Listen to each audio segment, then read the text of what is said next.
lequel message s'inscrit dans le cadre de la série de messages que nous avons entamé depuis un certain temps. C'est la série de messages qui rentre dans le cadre du thème intitulé « Le mal et ses effets ». Le mal et ses effets. En tout cas, je vous prie de nous suivre avec beaucoup d'attention. De donner toute votre attention quant à chercher à comprendre la quintessence, l'esprit même du message que nous voulons ici apporter. Comme par un seul homme le péché est entré dans le monde, et par le péché la mort, et qu'ainsi la mort s'est étendue sur tous les hommes parce que tous ont péché.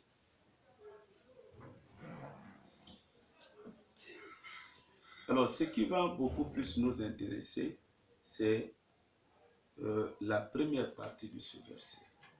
Vous savez, c'est un verset que certainement tu as déjà eu l'occasion de le lire, mais seulement habituellement on a comme une tendance figée pour interpréter, pour expliquer, comme pour traduire le sens de ce verset. Mais il a plu bon à Dieu de nous amener, de nous transporter dans une autre dimension, de comprendre ce verset. Et c'est dans ce sens que nous pensons évidemment tenter de vous, suivant cette dimension que nous voulons bien ici, tenter de vous présenter les choses. Alors, la Bible déclare en effet, c'est pourquoi, s'agissant justement de la première partie, c'est pourquoi, comme par un seul homme, le péché est entré dans le monde, et par le péché, la mort. Autrement dit, c'est par un seul homme, ou le péché d'un seul homme, que la mort a pu finalement avoir le pouvoir de sévir. C'est-à-dire, le péché d'Adam, c'est lui qui a entraîné la conséquence de la mort. Donc, ce péché a eu comme conséquence directe la mort. C'est un peu de cette façon qu'on a pensé, essayer un peu de raccommoder simplement les choses, pour essayer un peu de nous épargner une certaine littérature qui du reste peut encore nous embrouiller. Donc, nous voulons que nous puissions garder un peu les choses sous ce format-là. C'est par le péché d'Adam, ou suite au péché d'Adam, que la mort est arrivée. Ou encore, le péché d'Adam a eu pour conséquence la mort. Ou encore, le péché d'Adam, c'est lui qui a entraîné la mort. Mes frères, pour comprendre exactement l'explication de ce verset, il est important pour nous de nous transporter dans l'histoire, notamment dans la genèse même des choses. Puisqu'on parle du péché originel, donc, et c'est un péché qui se situe dans le cadre du jardin d'Éden. C'est là où justement ce péché a eu lieu. Mais bien avant que le péché ne soit commis, posons-nous la question, comment est-ce que ce monde, ou comment les choses se définissaient, comment est-ce que les choses se présentaient, quel était le contexte de vie dans ce jardin. C'est là où quand nous lisons la Bible nous donne justement une vue panoramique de ce qui a été le sens de vie en Éden. La Bible déclare que ils vivaient en paix. C'était un cadre paradisiaque. C'était un cadre de délices. Ça veut dire que la joie était absolue. L'harmonie était absolue. L'harmonie entre l'homme et sa femme. L'harmonie entre l'homme, l'humain et son environnement. Et quand nous parlons de l'environnement, nous faisons allusion à la faune. Il y avait une parfaite harmonie. Il y avait une symbiose. Il y avait une osmose entre l'homme et l'animal, quel qu'il soit. Une parfaite harmonie. Une parfaite entente. Une osmose totale entre l'homme et la femme. Donc, voyez un peu le contexte de vie, pour ne pas dire comment se passaient les choses en Éden. La vie, les gens menaient une vie tout à fait, peut-être pas abondante, mais une vie comblée. Les gens étaient dans l'absolu en toutes choses. Sauf, bien évidemment, dans le cadre du mal. Mais les gens étaient pleinement dans l'abondance. Il faisait carrément beau vivre, pleinement beau vivre en Éden. Donc, c'est ce climat de vie qui prévalait en Éden. L'homme n'était jamais, et alors jamais du tout tombé malade. Il n'y avait pas la notion, il n'y avait pas l'existence de la maladie. Il n'y avait pas non plus la souffrance. En Éden, la vie, la vie se déroulait dans le cadre des termes, peut-être pas divins, mais c'était la vie. La vie, c'était une vie merveilleuse. Et l'homme a vécu, dans le cadre de cette vie, l'homme a savouré cette dimension de vie. L'homme, parlons de l'homme, je fais allusion à Adam et sa femme Ève. Ils ont vécu dans la paix. C'était vraiment une vie paradisiaque. Ils ont vécu dans ce cadre jusqu'à ce que, le jour où les deux vont pécher. Ils ont vécu ainsi jusqu'à ce qu'intervienne le péché qu'ils avaient commis. Et si nous lisons la Bible, vous allez vous rendre compte que c'est dès qu'il y a eu le péché, les deux ont commis le péché. C'est là où vous allez remarquer, suivant les termes de la Bible, on va commencer maintenant à nous présenter la vie toujours de ces deux hommes, mais sous un autre format. Et cette fois-ci, c'est la vie qui a changé, n'est-ce pas, de configuration. Pour preuve, c'est maintenant Caïn, l'enfant d'Adam, qui va s'en prendre, qui va commettre le meurtre en tuant même son frère cadet.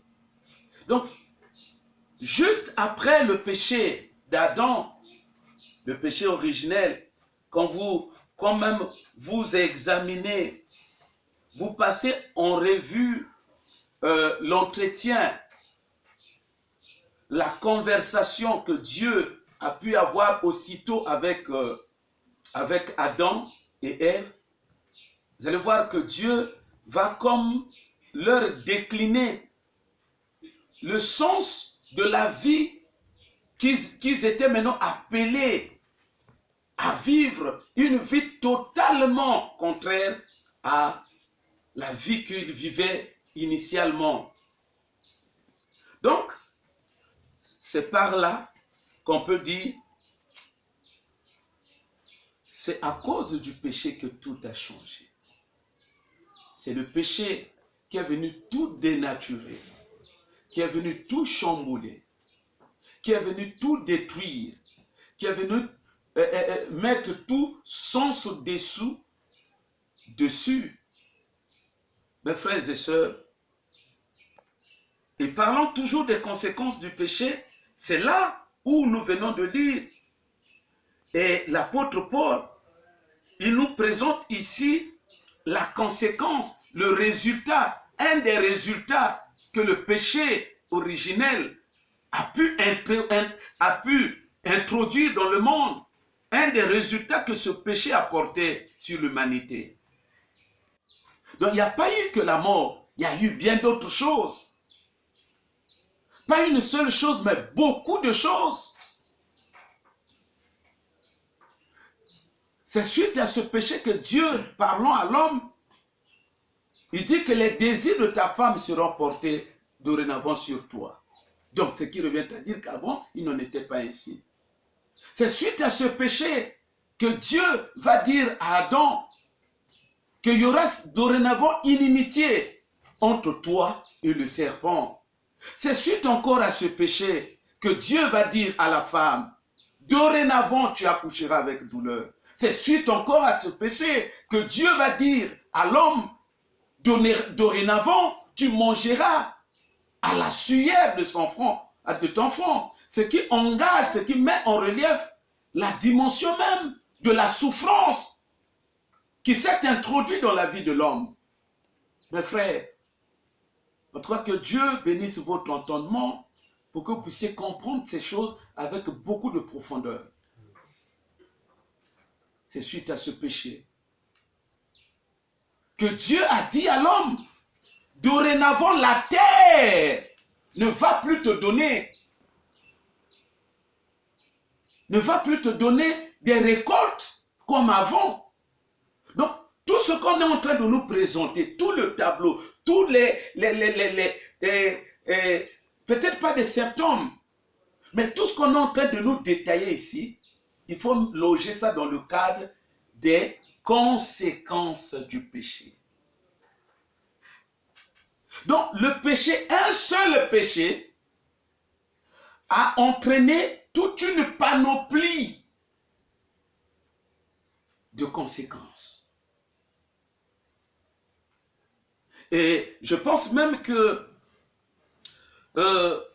l'apôtre Paul, dans sa philosophie, je crois qu'il a tout résumé ici, quand il dit que, à cause du péché, la mort ici, ça représente tout un royaume, tout un empire. Ça représente tout un genre de vie que l'homme, tout un genre de vie auquel l'homme est dorénavant soumis. Comme pour dire, c'est à cause du péché d'Adam que l'homme peut commencer maintenant à mourir physiquement. C'est à cause du péché d'Adam que les affaires de l'homme peuvent commencer à mourir. C'est à cause du péché d'Adam que les entreprises de l'homme peuvent maintenant connaître la mort. C'est à cause du péché d'Adam que le divorce, c'est-à-dire même l'amour dans les foyers peut maintenant mourir. C'est à cause du péché d'Adam. Que relation entre père et fils, entre mère et fille, peut être cisaillé par la mort. C'est à cause du péché d'Adam que les semences de l'homme, c'est-à-dire l'investissement de l'homme dans tel ou tel domaine, même dans le cadre agricole, où l'homme, il peut, n'est-ce pas, il peut faire son champ et se met à s'aimer, il ensemence son champ. Mais Paul dit, à cause du péché, exactement comme Dieu lui-même l'avait dit aussi, la terre ne va plus te donner des récoltes comme avant. Donc même la semence qu'on enfile sous le sol, ça peut aussi, eh bien, être fauché par la mort. Donc la mort ici, ça représente, ça traduit l'expression d'une vie, de l'expression du contraire de la vie abondante, vie de misère. Ici, la mort représente la vie de misère, la vie de souffrance, la vie de calamité, la vie de difficulté. Tout ça, Paul dit, si les hommes peuvent connaître ces choses, c'est à cause du péché. Combien de péchés? Un seul péché.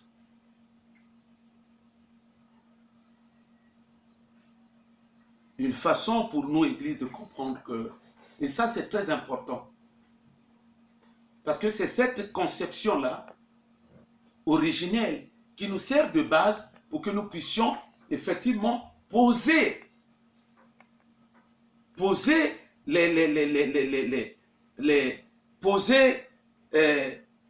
la doctrine de l'enseignement que nous voulons apporter cette soirée. Donc, au commencement, la vie était tout à fait différente. Avant le péché, la vie que toi et moi nous menons aujourd'hui, avant le péché, elle était totalement différente. Vie joyeuse. Mais c'est le péché qui a ouvert la voie. C'est le péché qui a introduit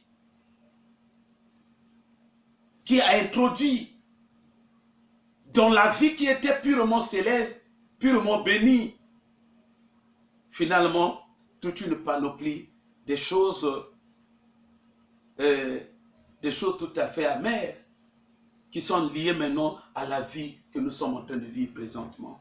Mes frères, ce que nous sommes en train de dire ici, c'est comme je venais de le dire, ça nous sert de base, ça nous donne, il y a un grand enseignement à tirer là-dedans. L'enseignement ici s'inscrit dans le cadre pour nous de comprendre que si le premier environnement, le paradis que Dieu avait donné, là où Dieu avait placé l'homme, si les premiers hommes se sont vus être exclus du paradis pour dorénavant vivre une vie difficile, une vie de misère, ça, nous le savons à la lumière de la parole de Dieu, c'est à cause du péché. C'est à cause du péché. Et donc, si cela était arrivé, ou si cela leur était arrivé, il faut comprendre que aujourd'hui, les choses n'ont pas changé. C'est notre distraction qui nous amène parfois à penser qu'il en est tout autrement de nos jours. Mais en réalité, le principe il est resté le même, puisque le Dieu que nous prions, le Dieu qui était à la manœuvre pour que les choses soient ainsi, au départ, il n'a point changé, il est resté le même. Donc ça veut dire que le principe, il reste le même. Le principe, ici, il est tel que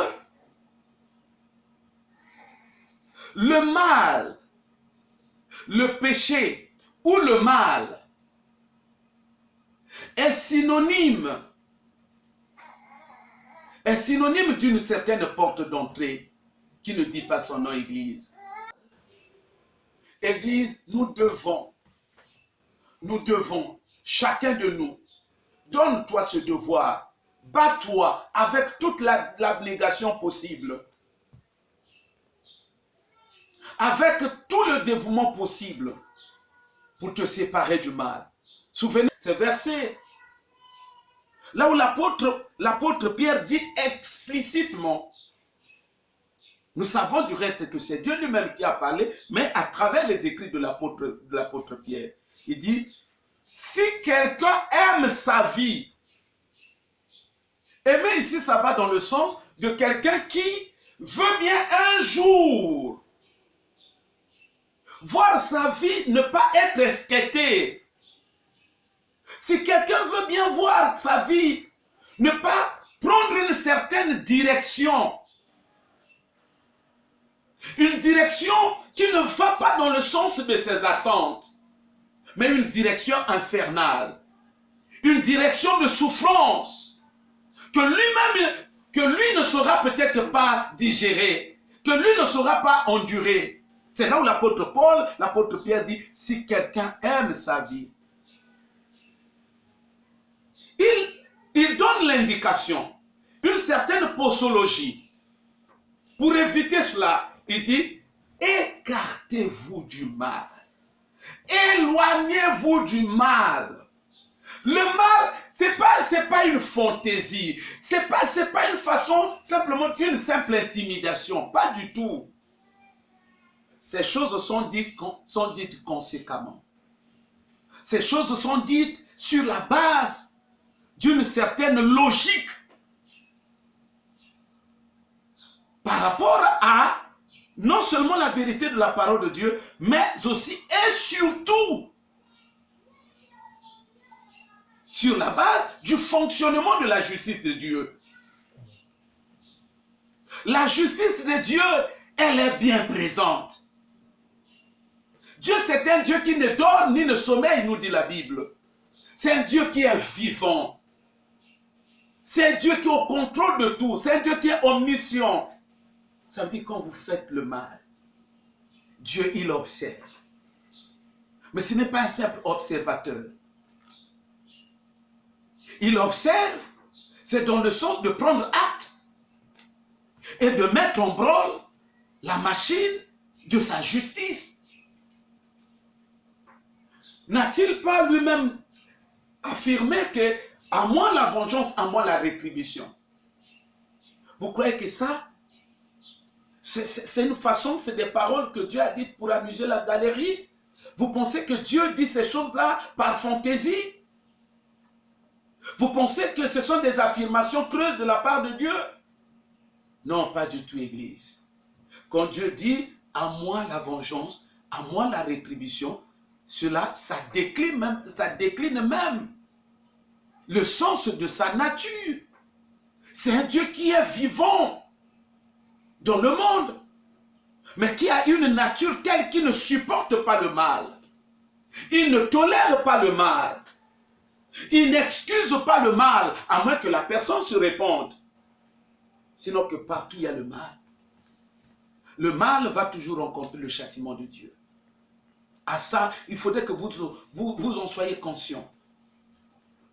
Parce que nous sommes dans un monde où les gens sont en train de se frapper le luxe de se réjouir après avoir fait le mal.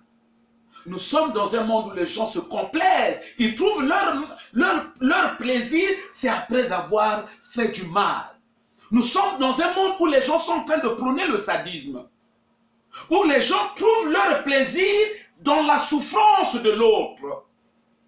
Beaucoup sont en train de souffrir, c'est parce que ils ont été victimes d'une injustice, victimes d'un mal quelque part. Ils souffrent, c'est parce qu'il y a quelqu'un. Ils souffrent, c'est parce que sa souffrance est telle que, à la base, il y a quelqu'un. Il y a quelqu'un qui a provoqué sa souffrance. Et les gens, en le faisant, ils ont comme l'impression que ils en sortent gagnants. Les gens ont comme l'impression que lorsqu'ils ont fait du mal, ce sont eux qui ont gagné. Peut-être que c'est ça l'impression que toi, tu te fais aussi. Après avoir réaliser le mal quelque part. Peut-être que ça sera aussi l'impression de toi, l'impression que toi, tu te fais bien aimer, toi qui auras l'occasion de nous suivre à travers cette vidéo. Peut-être que c'est le sentiment qui t'anime assez souvent. Peut-être que c'est le sentiment que tu laisses envahir ton âme. Le sentiment de joie, de satisfaction.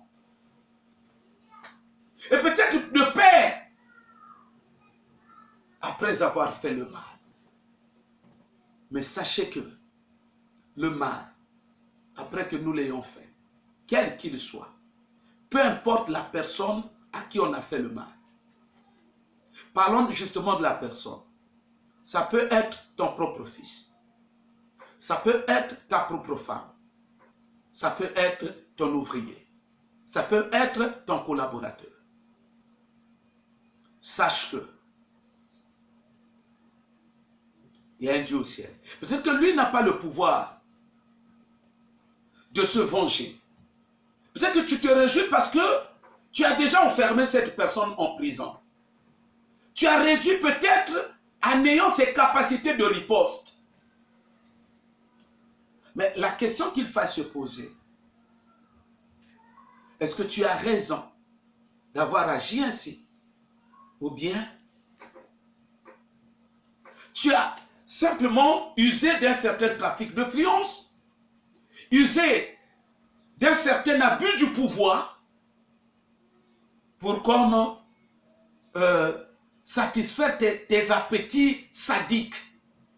Mes frères et sœurs, le mal, ça ne restera jamais, jamais, jamais impuni. Le mal, faudrait-il encore que vous sachiez, que vous définissiez véritablement qu'est-ce que le mal. Le mal, ce n'est pas seulement un acte. C'est ça justement l'aspect des choses qui nous aveugle. Nous pensons que le mal, c'est un simple acte. Le mal, ce n'est pas une simple parole. Ou que lorsqu'on l'a prononcé, une parole de mauvaise nature, une parole choquante, blessante. Non, le mal, ce n'est pas une simple parole. Le mal, ce n'est pas un simple acte. Le mal a un côté caché qui est beaucoup plus spirituel. Voyez-vous, si le mal a pu chambouler les choses au niveau même du paradis, pleinement saturé par la présence de Dieu, si le mal, entrant dans un cadre pareil, a pu tout chambouler, a pu tout faire chambouler, et même enfreindre, briser, torpiller, éclabousser la destinée des gens qui étaient dans la pensée de Dieu, des gens qui étaient, les gens qui étaient dans une vie bénie de Dieu, une vie couronnée de roses, couronnée du bonheur divin, couronnée de félicité. Si le mal commis a pu transporter la destinée de telles personnes d'un cadre paradisiaque pour aller placer ces gens dans un cadre de vie de souffrance, mes frères, je crois que cela, ça dit tout. Comprenez à partir d'aujourd'hui que le mal, c'est une force de destruction. C'est ça le côté caché du mal. Le mal, ce n'est pas un simple acte. Le mal a un côté caché. Un côté qui est un côté voilé. Un côté qui est inaperçu par l'intelligence des hommes. Voilà pourquoi il n'est pas rare de voir des gens se féliciter du mal qu'ils auront commis. Mais comprenez, Église, comprenez, frères et sœurs, chrétiens, non-croyants, à partir d'aujourd'hui, il est important de réaliser, de pénétrer, n'est-ce pas, le carcan peut-être pas intellectuelle, mais de la conception naturelle du mal, pour aller vers le noyau même. Le noyau de là où le noyau qui incarne, qui renferme la vraie valeur, qui renferme le pouvoir du mal. Le mal transporte en son sein un pouvoir de destruction, une force irrésistible de destruction. Et ça, c'est quelque chose que nous devons savoir. Et d'ailleurs, c'est même ce que l'apôtre Paul est en train de dire. Quand il affirme, à cause du péché d'Adam, la mort est entrée dans le monde. Et vous êtes sans ignorer. Vous le savez si bien que moi. Qu'est-ce que la mort?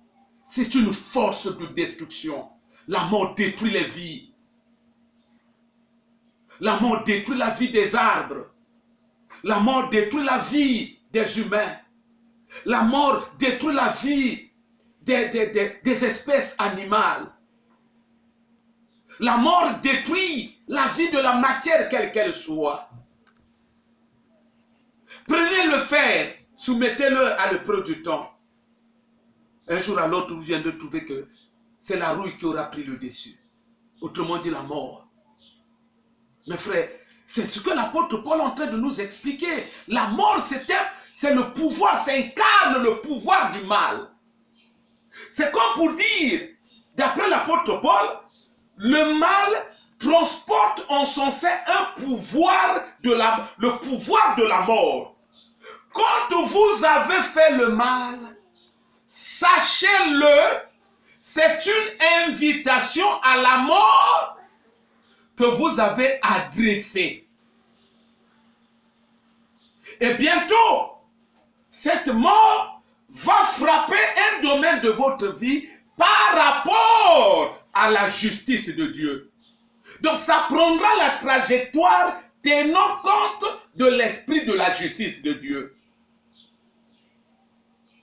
Mes frères, arrêtons de faire du mal. Ce que je suis en train de dire, je crois que quand nous lisons la Bible, les exemples sont légion. Combien de paralytiques on les a transportés auprès du Seigneur? Les paralytiques, c'est quel genre de personnes? C'est des gens dont certains membres du corps sont morts. Dernièrement, je vous parlais de un, qu'on l'a présenté devant le Seigneur. Au lieu que le Seigneur prie pour la guérison des membres de son corps, il a plutôt prononcé des paroles de rémission de péché. Il dit, mon frère, que tes péchés soient pardonnés. Et nous voyons la conséquence. La conséquence, c'est ce monsieur qui a été guéri. Nous voyons à la piscine de Bethsaïda.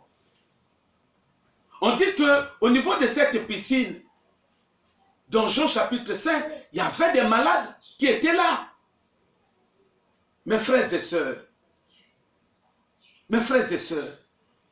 il y a combien de gens dans la Bible qui ont reçu leur guérison suite ou encore après que des paroles de rémission, la prière de rémission de péché a été dite à leur faveur.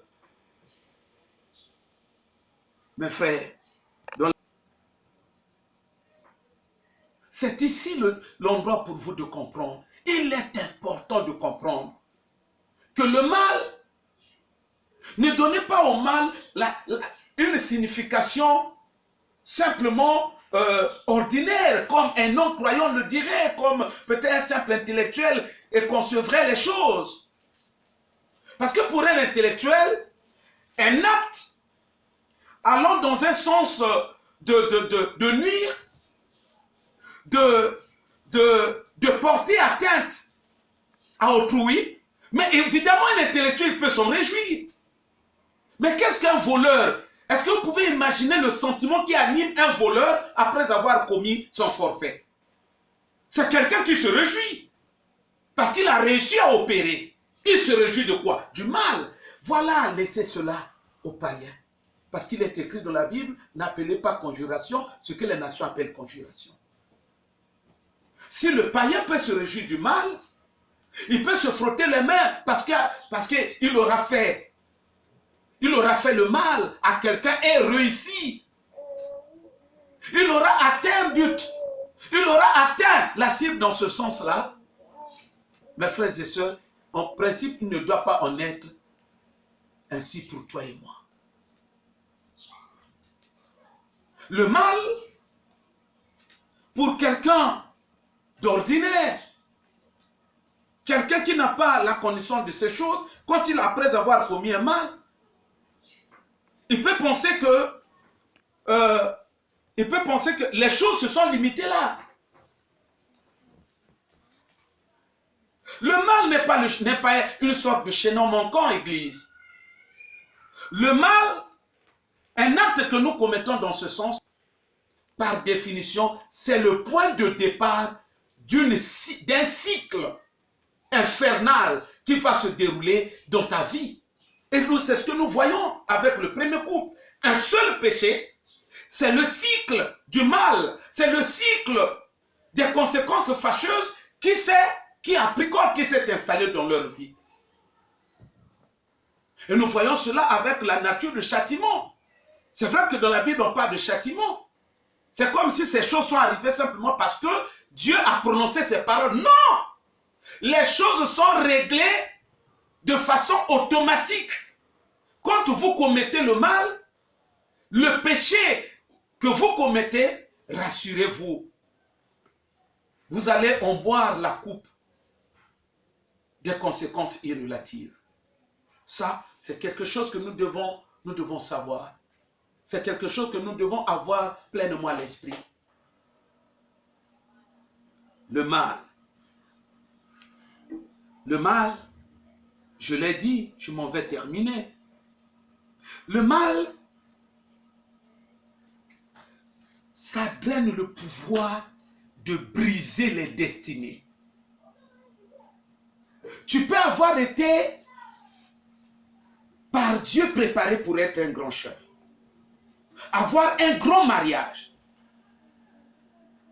Avoir une maternité fructueuse. Avoir des enfants. Des enfants d'une certaine catégorie. Mais rassure-toi, Église, à cause d'un petit mal. Parce que tu peux te permettre un jour d'insulter simplement. Oui, ça paraît si simple à nous les hommes. On peut même qualifier l'insulte, l'injure que nous pouvons libérer de petite. Mais je te dis, à cause de cette petite-là, ce que vous pouvez appeler petite injure, tu peux sacrifier toute ta descendance. C'est ici l'endroit où celui qui a bien compris le message, celui qui a la capacité de faire, n'est-ce pas, de faire une projection par rapport au message, peut comprendre que les érosions que nous voyons se créer à gauche, à droite, n'arrivent pas au hasard. Il y a le mal qui est là. Ce que nous appelons accidents. Généralement, ce ne sont pas des accidents. Il y a toujours le mal. Il y a le mal qui se cache. Et il y a le mal qui poursuit la vie, la vie de quelqu'un. Si nous voulons, l'apôtre Pierre l'a dit, si nous aimons notre vie, nous voulons vivre heureuse, écartons-nous du mal. Pourquoi? Parce que le mal poursuit. Dans son pouvoir, avec son pouvoir de destruction, ça poursuit quelqu'un de génération en génération. Que le Seigneur vous aide à comprendre, à assimiler, à intérioriser, mais aussi à mettre en pratique.